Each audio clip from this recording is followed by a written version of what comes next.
20 ವಿಜ್ಞಾನದ ಪ್ರಶ್ನೆಗಳು. ಮೊದಲನೆಯದು, ದ್ರವ ರೂಪದ ಲೋಹ ಯಾವುದು?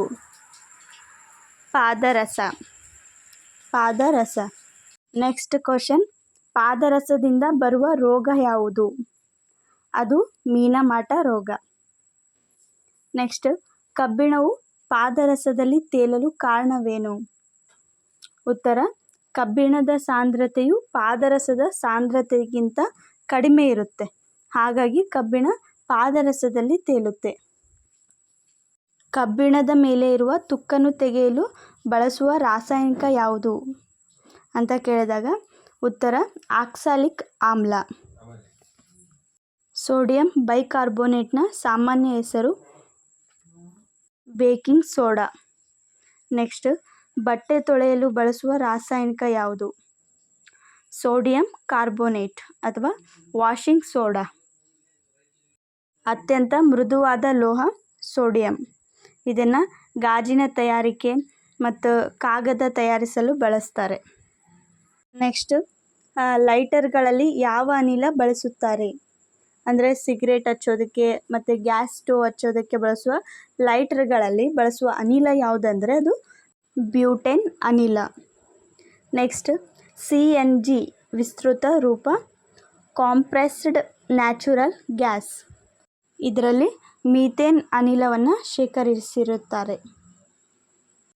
LPGಯ ವಿಸ್ತೃತ ರೂಪ ಏನು? Liquid petroleum gas. Next, parachute ಅಥವಾ ಬಲೂನ್ಗಳಲ್ಲಿ ಬಳಸುವ ಅನಿಲ ಯಾವುದು? ಇದರ ಉತ್ತರ ಹೀಲಿಯಂ ಅನಿಲ.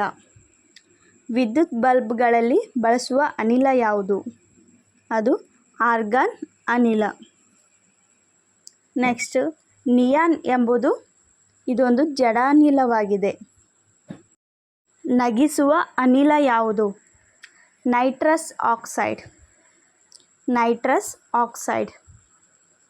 ಮಾನವನ ಜಠರದಲ್ಲಿ ಉತ್ಪತ್ತಿಯಾಗುವ ಆಮ್ಲ ಯಾವುದು? ಇದರ ಉತ್ತರ ಹೈಡ್ರೋಕ್ಲೋರಿಕ್ ಆಮ್ಲ. ಹಾಲಿನ pH ಮೌಲ್ಯ ಎಷ್ಟು?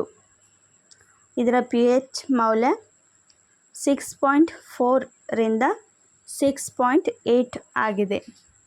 ಮತ್ತು ಇದು ಆಮ್ಲೀಯನ ಅಥವಾ ಪ್ರತ್ಯಾಮ್ಲೀಯನ ಅಂತ ಕೇಳಿದಾಗ ಹಾಲು ಎನ್ನುವುದು ಆಮ್ಲೀಯವಾಗಿದೆ, ಏಕೆಂದರೆ ಇದರ pH ಮೌಲ್ಯ 7ಕ್ಕಿಂತ ಕಡಿಮೆ ಇದೆ, ಹಾಗಾಗಿ ಇದು ಆಮ್ಲೀಯ.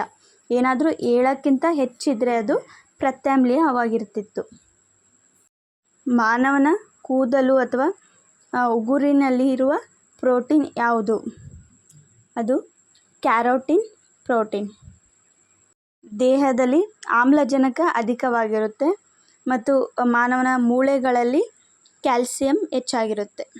ಉಗುರಿನ ಮೇಲಿನ ಬಣ್ಣ ತೆಗೆಯಲು ಬಳಸುವ ರಾಸಾಯನಿಕ ಯಾವುದು? ಉತ್ತರ ಅಸಿಟೋನ್. ಸಾಗರದ ಉದ್ದವನ್ನು ಅಳೆಯುವ ಮಾನ ಯಾವುದು? ಉತ್ತರ ನಾಟಿಕಲ್ ಮೈಲಿ. ಬಡವರ ಬೆಳ್ಳಿ ಎಂದು ಯಾವುದನ್ನು ಕರೆಯುತ್ತಾರೆ? ಬಡವರ ಬೆಳ್ಳಿ ಎಂದು ಅಲ್ಯೂಮಿನಿಯಂ ಅನ್ನು ಕರೆಯುತ್ತಾರೆ.